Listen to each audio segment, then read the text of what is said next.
Aos meus amados e queridos irmãos, graça e paz da parte do nosso Deus e Salvador Jesus Cristo. Aqui quem fala é o pastor Reinaldo Ribeiro, mais uma vez junto com os amados, para que possamos crescer na graça, no conhecimento do nosso Deus, mergulhar naquilo que o Espírito Santo tem para as nossas vidas neste presente momento. Vamos ao tema de hoje. As danças de Davi e Miriam são base bíblica para os chamados ministérios de dança atuais? Como a palavra dança, citada várias vezes em Salmos, deve ser interpretada e praticada pela Igreja na dispensação da graça? Eu quero iniciar minha fala, mais uma vez, lamentando que a infantilidade e a carnalidade governem os impulsos de alguns, fazendo com que procedam contra a sua própria edificação. O Grupo Teólogos da Verdade nasceu para ser uma família de crescimento coletivo em fé, amor e conhecimento da verdade. Infelizmente, aqueles que preferem ver o triunfo de suas ideias do que a edificação do corpo, acabam sempre desertando quando são confrontados e assim perdem banquetes, como este que tivemos hoje, onde por meio de vários de seus servos, Deus falou fortemente aos nossos corações acerca deste tema polêmico que são as danças dentro das igrejas. Não é novidade para ninguém que eu sou frontalmente e inegociavelmente contra esta prática e que eu considero uma agressão à Bíblia que se chame as danças de ministério numa igreja, mesmo porque não há nenhum ministério de danças citado sequer indiretamente nas Escrituras. Fato é que, há alguns anos, quando nem mesmo as mais liberais igrejas utilizavam esta prática abertamente em seus cultos, eu costumava surpreender os meus interlocutores ao afirmar que em breve nós estaríamos vendo danças dentro da igreja. E eu lembro de muitos que ficavam perplexos e perguntavam: mas como pode ser isto? E eu explicava que este seria o desenvolvimento óbvio da situação musical da época, porque as músicas utilizadas na adoração eram excessivamente ritmadas. O argumento seguia a lógica, que seria impossível dar um estímulo por muito tempo sem que esse estímulo encontrasse uma resposta ou uma expressão. Ontem mesmo, aqui no grupo, em meio àquela celeuma que seguiu na finalização dos debates sobre ritmos musicais, alguém afirmou que se nós retirássemos os ritmos, as danças teriam que sair. Isto é uma grande realidade. No momento em que os ritmos mundanos, como reggae, rap, rock, funk, sertanejo universitário, etc., passaram a ser liberados em nosso meio, consequentemente a dança achou portas abertas para entrar. E não sendo já isso um absurdo mais do que suficiente, acharam por bem nomenclaturar de ministério uma prática que é completamente humana e carnal. Atualmente, já é bastante comum as igrejas evangélicas terem um ministério de dança. Os defensores desta atividade até mesmo citam a Bíblia para afirmar que as danças e os tambores eram comuns na adoração do povo de Israel, que até reis e profetas fizeram uso dos mesmos. Esses argumentos eles serviram de base para a justificativa ao uso de tambores e danças nas igrejas modernas. E como sempre, as neopentecostais lideram o ranking desta prática. Agora, caso, irmãos, estes argumentos estivessem corretos, essa visão faria sentido, uma vez que, sendo Deus imutável em seus preceitos, nós podemos então seguramente afirmar que os mesmos princípios de adoração válidos para o tempo do Antigo Testamento são válidos também para a igreja atual, guardadas as diferenças de contexto histórico e teológico. Mas vamos então analisar alguns destes argumentos à luz do que diz a palavra de Deus e ver se eles resistem a uma confrontação com as verdades bíblicas. Eu vou começar com o argumento citado por praticamente todos os defensores de dança na igreja, que é o argumento de que Miriam, a profetisa, dançou com pandeiros e levou o povo de Israel ao mesmo. Isso está lá em Êxodo capítulo 15, versos 20 e 21. Então a pergunta que surge é como eu quero iniciar essa abordagem. Moisés também dançou? Porque ao lermos atentamente o texto citado, nós podemos notar que o relato bíblico não indica esta conclusão. Na verdade, o argumento ele é capcioso, porque ele insinua que todo o povo tenha dançado, uma vez que, de acordo com o relato bíblico, Somente as mulheres dançaram. Se Moisés não dançou, por que ele não dançou? Nós devemos notar que a dança de Miriam e das outras mulheres, irmãos, reproduz uma prática da época. Pode-se argumentar, inclusive, que esta era uma prática oriunda do Egito, de onde haviam acabado de sair. Se nós tivermos alguma dúvida sobre as origens desta prática, nós podemos nos perguntar de onde as mulheres trouxeram os tambores e os adufes. Os tambores e adufes não foram trazidos de outro lugar a não ser do Egito. Afinal de contas, não podem ter sido construídos durante os poucos dias desde que haviam deixado o Egito.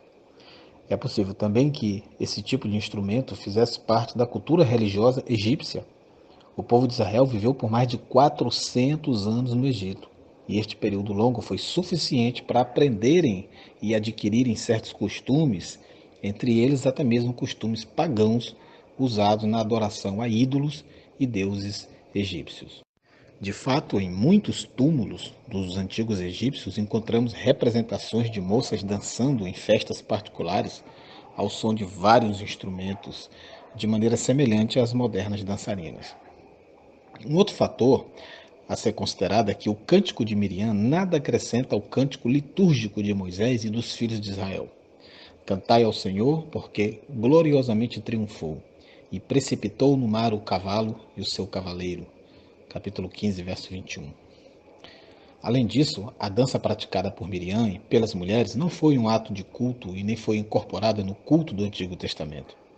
Depois do estabelecimento do povo de Israel em Canaã, essa prática durou ainda algumas centenas de anos.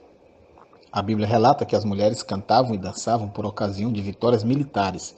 Veja 1 Samuel 18:6, 21:11, 29:5. Veja Juízes, capítulo 11, verso 34.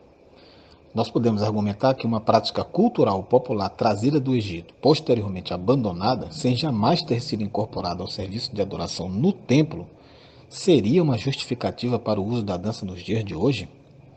Apenas por coerência, já teríamos que responder que não.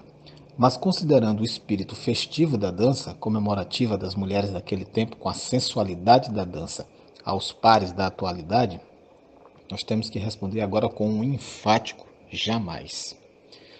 O outro argumento muito usado é que Davi dançou diante do Senhor, como está lá em 2 Samuel 6, de 14 a 16. Aí a pergunta já é a seguinte: qual era o contexto dessa dança de Davi? Esse evento nos autoriza a utilização dessa expressão corporal nos nossos cultos de adoração a Deus nos dias atuais? A palavra hebraica, irmãos, utilizada nesse texto é karar. E essa palavra quer dizer literalmente saltar ou pular.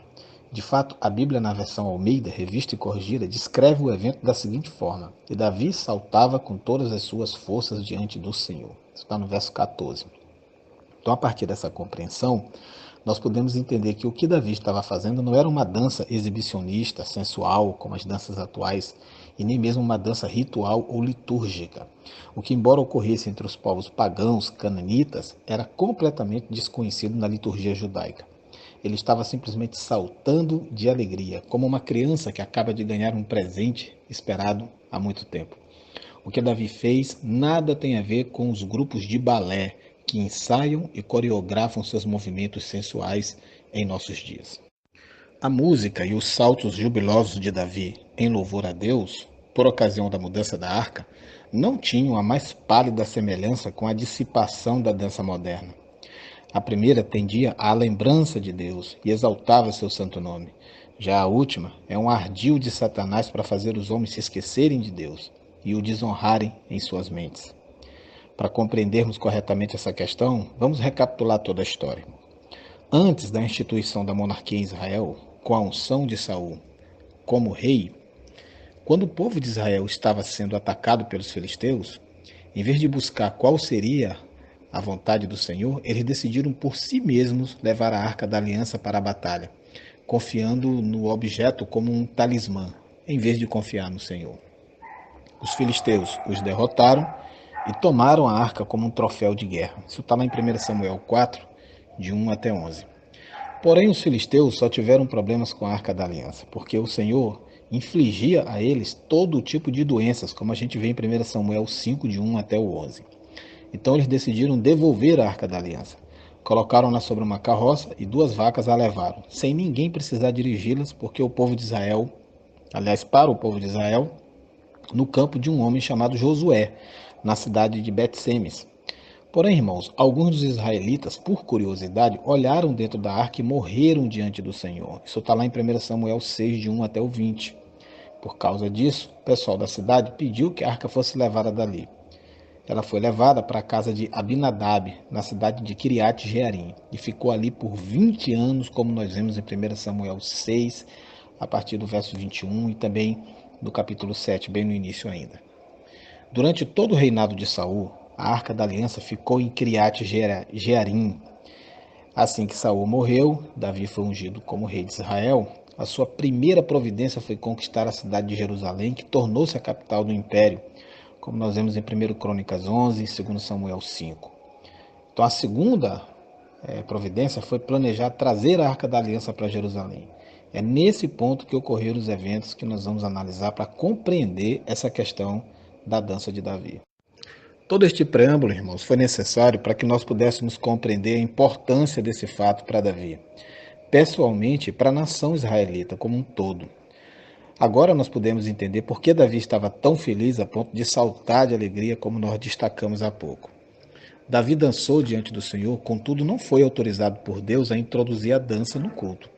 Davi não abriu espaço para dança e instrumentos de percussão quando ele planejou o serviço musical elaborado que seria realizado no templo que Salomão constituiria em Jerusalém. A gente pode ver isso lá em 1 Crônicas 23:2 e também 26:32. É importante notar que é considerado por muitos o grande rei Davi como o exemplo principal para a dança religiosa na Bíblia. Mas ele nunca deu instruções aos levitas com respeito a quando e como dançariam no templo.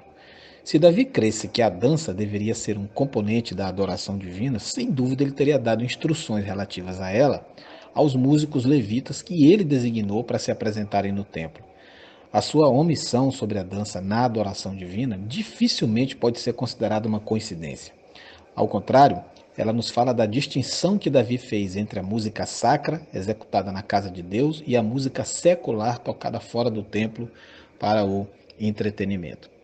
Aquele episódio de dança foi um ato de máxima e santa excitação pela glória de Deus presente na arca. A santidade de um homem que, sem sombra de dúvidas, sabia da função da arca dentro do templo ou do santuário. Foi um ato único, espontâneo, imediato, nascido diretamente da alegria suprema diante da certeza da aceitação de Deus a todos os preparativos feitos anteriormente para o transporte da relíquia sagrada. Essa manifestação, ela não se repetiria mais em toda a narrativa bíblica, mesmo nos mais exaltados momentos de júbilo, e muito menos na liturgia do templo. Embora Deus não tenha rejeitado o culto e as manifestações de louvor feitas ao estilo das celebrações populares por parte dos israelitas, ele deu claras evidências de que a música de adoração no templo deveria ser diferente da música secular. Desvinculada das danças e das celebrações populares, a música do templo se tornou um padrão para Israel, tendo sido assimilada pela igreja cristã no período do Novo Testamento. Quando o povo adorou a Jesus, na sua entrada triunfal em Jerusalém, eles estenderam suas roupas e ramos de árvores, clamando que ele era o filho de Davi. A gente vê isso lá em Mateus 28, aliás 21, se eu não estou enganado, de 8 a 9.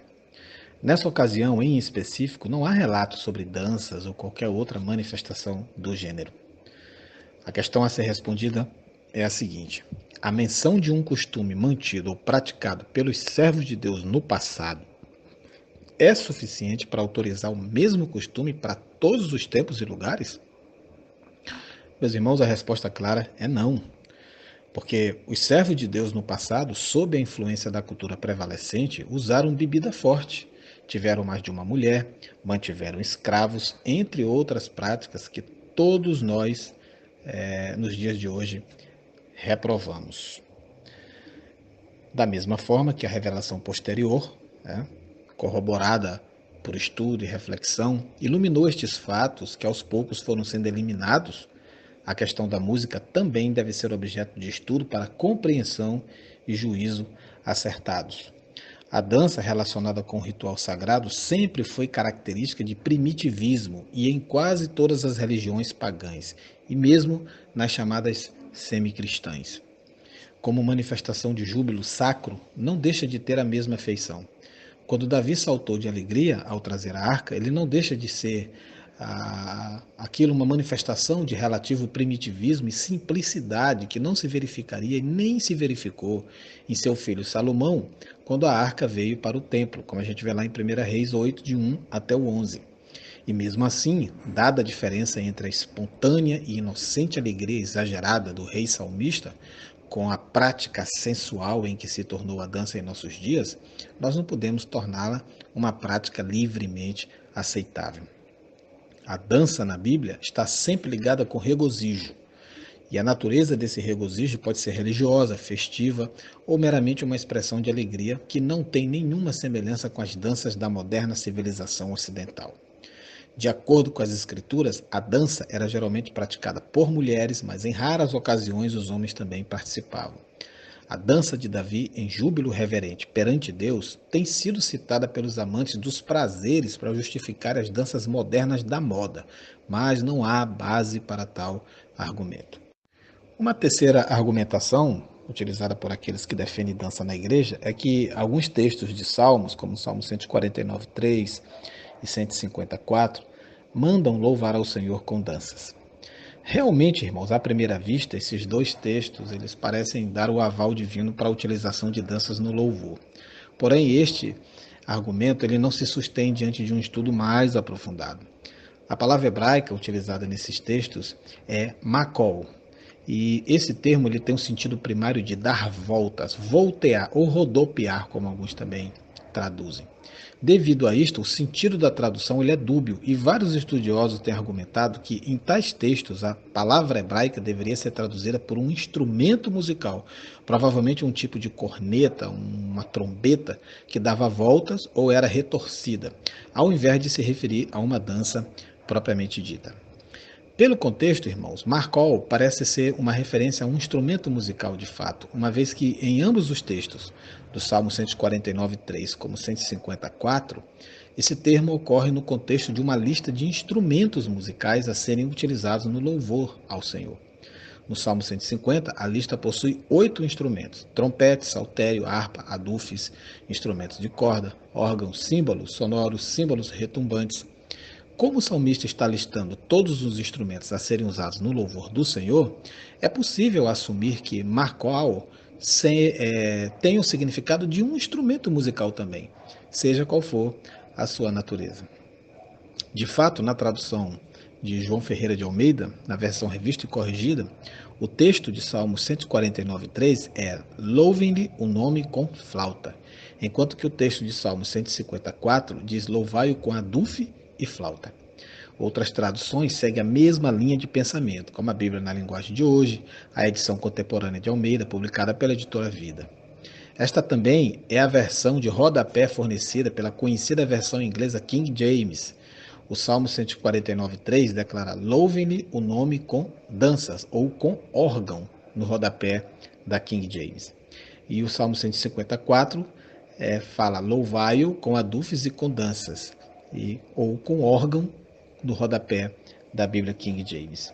Evidentemente, o órgão nesse caso não se refere aos grandes instrumentos de tubos acionados por teclado que nós conhecemos hoje, mas a uma flauta de tubos paralelos, como aquela flauta pan existente na atualidade, que é muito utilizada especialmente na música tradicional da região andina.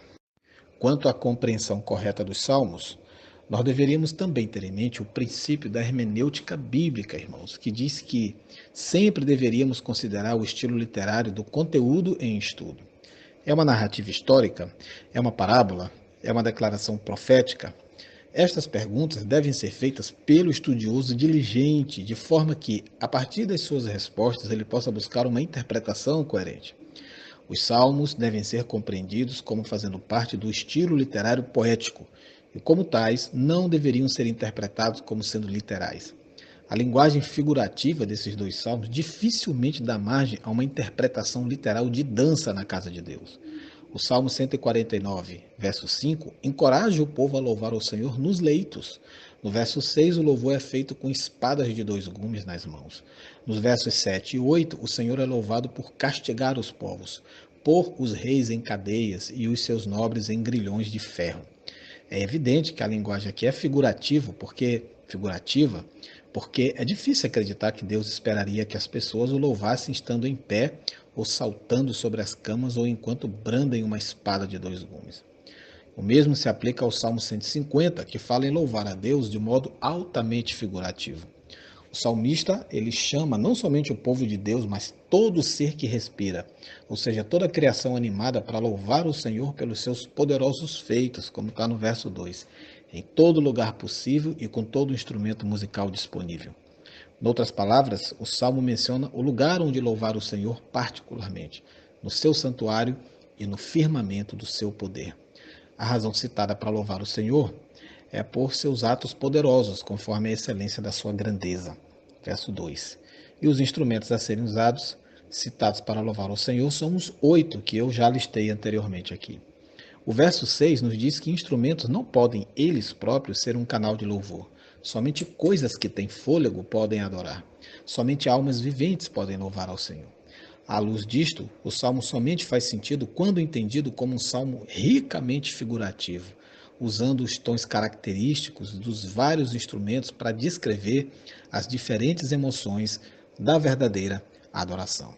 Este salmo, meus irmãos, só faz sentido se considerarmos a linguagem como sendo altamente figurativa. Por exemplo, não há nenhuma possibilidade do povo de Deus poder louvar ao Senhor no firmamento do seu poder, porque eles vivem na terra, não no céu. O propósito do salmo não é especificar o local e os instrumentos a serem usados na música de louvor na igreja. Nem se pretende dar permissão para dançar para o Senhor na igreja. Antes, o seu propósito é convidar todo aquele que respira ou emite sons para louvar ao Senhor em todos os lugares. Interpretar o salmo como sendo uma permissão para dançar ou tocar tambores na igreja é interpretar de forma incorreta a intenção do salmo e contradizer as regras que o próprio Davi deu com respeito ao uso de instrumentos na casa de Deus. É verdade que vários achados arqueológicos demonstram que havia danças festivas e folclóricas no antigo Israel. Porém, irmãos, mesmo admitindo a prática da dança nos festejos populares e nacionais, nós também somos obrigados a admitir que nenhum tipo de dança foi admitida na adoração no templo. Nenhum texto bíblico autoriza supormos que houve qualquer manifestação de expressões físicas na adoração levítica no templo. Se Davi cresce que a dança deveria ser um componente na adoração divina, sem dúvida ele teria dado instruções relativas a ela aos músicos levitas que ele designou para se apresentarem no templo. Negligência não parece ser a razão para a exclusão da dança no culto divino, porque nós observamos que foram dadas instruções claras com respeito ao ministério da música no templo. Instrumentos de percussão como tambores e adufes, geralmente usados para executar música dançante, foram claramente proibidos. O motivo para esta proibição foi porque esses instrumentos estavam associados à adoração e à cultura pagãs, ou porque eles eram tocados costumeiramente por mulheres para o entretenimento. Esse fato demonstra que havia uma distinção entre a música sacra, tocada dentro do templo, e a música secular, tocada do lado de fora, nas comemorações populares. Aqueles que usam ritmos mundanos e danças nas igrejas hoje seguem seu gosto pessoal e o modismo desta geração, e não o claro registro das Escrituras. A falta de instruções por parte de Davi com relação à dança, juntamente com a proibição aos instrumentos de percussão no templo, sugere fortemente que a música do templo não era de caráter dançante e que, portanto, não há base bíblica que sustente a utilização de danças nos momentos de adoração. O que foi verdade no templo também foi verdade para a sinagoga e mais tarde para a igreja apostólica. Nenhuma dança ou entretenimento musical jamais foi permitido na casa de Deus. Por fim, meus amados, ao analisarmos os principais argumentos utilizados pelos defensores da dança na adoração, vimos que eles não se sustentam diante da palavra de Deus e do conhecimento que temos da história e dos costumes do Israel do Antigo Testamento, e que, portanto, não podem ser usados por cristãos sérios e comprometidos com a vontade de Deus. Os princípios bíblicos de música esboçados aqui eles são essencialmente relevantes hoje, quando a igreja e o lar estão sendo invadidos por vários estilos de música mundana, sensual e excitante, que descaradamente rejeitam os valores morais e as convicções doutrinárias abraçadas pelo cristianismo. Numa época em que a distinção entre música sacra e secular é vaga e imprecisa, e muitos estão promovendo versões modificadas de música popular secular para uso na igreja, nós precisamos nos lembrar que a Bíblia nos conclama a adorar o Senhor na beleza da sua santidade, como está em 1 Crônicas 16, 29, em comparação com Salmos 29, 2. Em espírito e em verdade, e não com danças e ritmos mundanos. Que o Senhor nos abençoe, em nome de Jesus.